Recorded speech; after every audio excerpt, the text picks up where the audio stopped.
2024 Alaskan tsunami at 4:54 local time on August 7, 2024. An unexpected disaster occurred within Alaska's Kenai Fjords National Park. It was about an hour before sunrise when there was only a faint glow of the rising sun in the sky. All of a sudden, a distant but loud rumbling sound became audible, which constantly got louder and louder.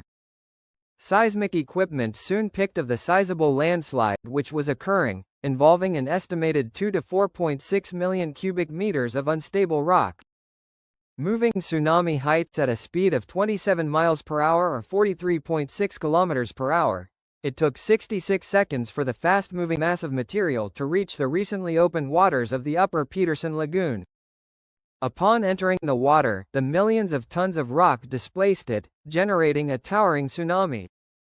This tsunami across the next 72 seconds raced across the Upper Peterson Lagoon at a speed of 108 miles per hour, wiping out as much as tens of thousands of trees in rapid succession and inundating more than a square kilometer of previously untouched landscape.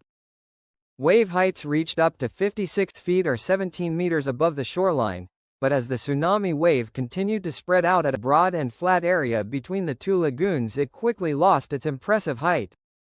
As a result, when the wave struck the Lower Peterson Lagoon, it only reached a modest height of 1 meter of 3.3 feet. Thankfully, no lives were lost due to this geologic event, although a local boardwalk, presumably although unconfirmed to have belonged to a local group of structures, was damaged. What had just occurred was Alaska's tallest tsunami to occur in 9 years, and the fourth such landslide-related tsunami to have struck Alaska in the last 100 years. While still not remotely comparable to the devastation the 1958 landslide in Lituya Bay, Alaska, which created the world's largest megatsunami with a wave height of 1,720 feet, these events are truly becoming increasingly common across the colder stretches of the planet, and for good reason. So, why did this landslide occur? Just like Alaska's prior 2015 tsunami, which began in retreating glacier's fjord, a retreating glacier was to blame.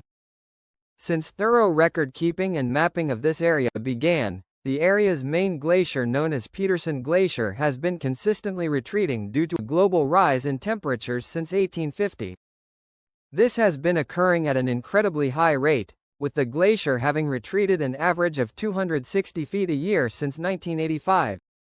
Thus, the vast majority of the Upper Peterson Lagoon did not even exist until a few years ago, as it was previously covered by a thick mass of glacial ice.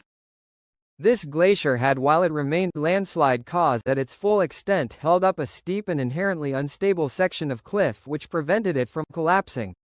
With the glacier fully disappearing from the cliff in question in recent years, there was no longer a sufficient mass to hold up a cliff, so it slowly began to slide at a few decimeters a year.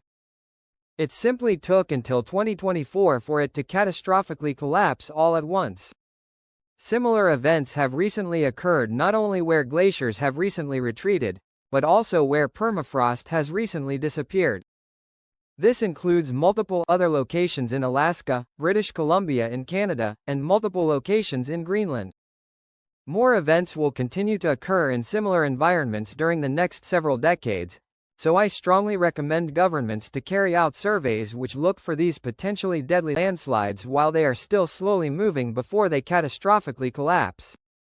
An emphasis should first be placed on potential risk areas close to major population centers before going to areas which are less inhabited, then uninhabited but sometimes used for work and recreation. I would not recommend visiting this location anytime soon to see the damage this landslide caused firsthand.